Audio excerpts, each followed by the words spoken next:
Assalamualaikum warahmatullahi wabarakatuh. Kembali lagi bersama channel Cikgu Online TV. Siapa tak dengar, saya cubit. Bismillahirrahmanirrahim. Baiklah, hari ini kita akan belajar tajuk baru, iaitu mandi. Jenis-jenis mandi. Mandi terbahagi kepada 3, iaitu mandi wajib, mandi sunnah dan mandi harus. Mari sama-sama kita tengok apakah itu mandi wajib. Mandi wajib artinya mandi yang dilakukan bagi seseorang yang berhadas besar atau kerana mati selain daripada mati syahid.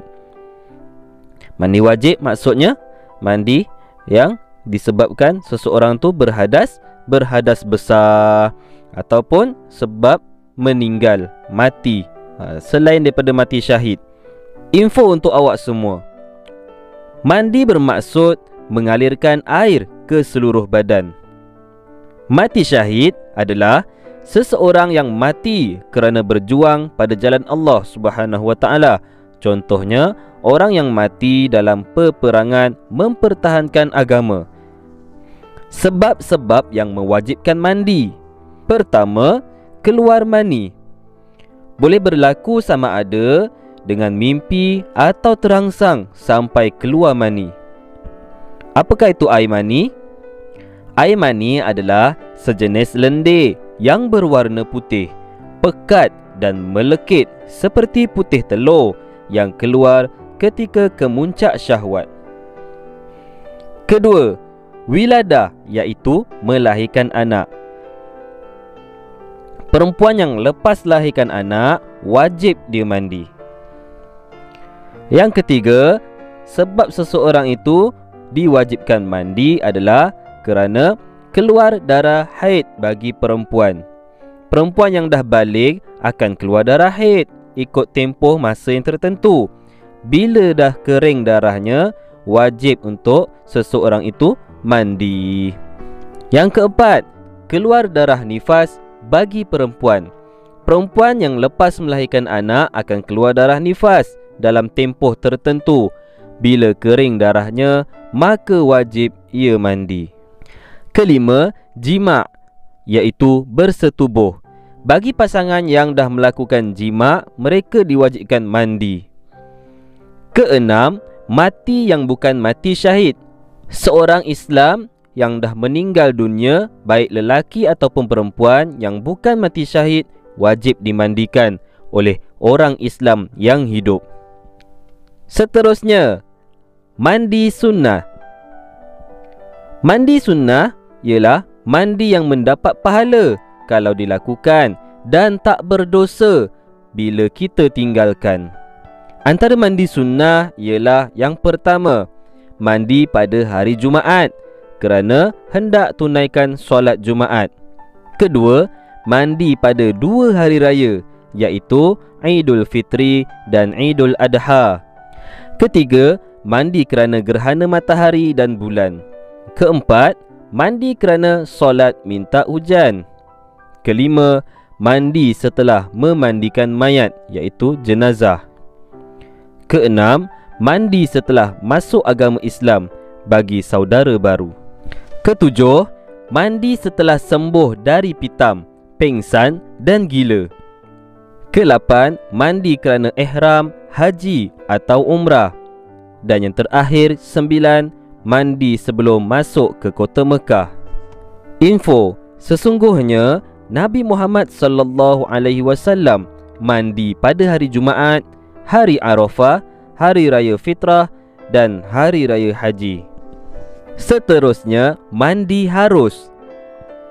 Mandi harus boleh dilakukan pada bila-bila masa atas sebab-sebab telah berubah bau badan, berasa letih selepas bermain dan sebagainya.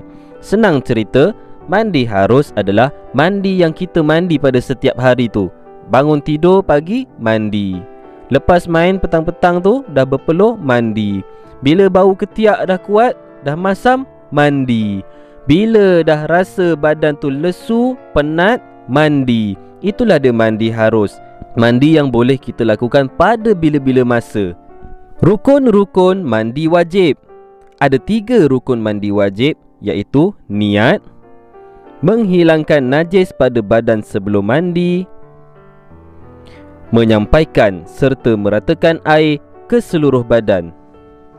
Mari sama-sama kita lihat huraian rukun-rukun mandi wajib. Pertama, niat. Bagi orang yang berjunub, niatnya ialah mengangkat janabah atau hadas besar. Lafaz niat seperti berikut: nawaitul ghuslal mafruḍa lillahi ta'ala, yang bermaksud sengaja aku mandi yang fardu kerana Allah Ta'ala. Atau nawaitu raf'al hadatsil akbari lillahi ta'ala, sengaja aku mengangkat hadas besar kerana Allah Ta'ala.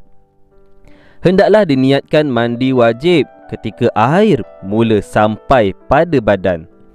Sedikit info untuk awak semua, mandi wajib yang tak disertakan niat adalah tak sah, tak terangkat hadas besarnya.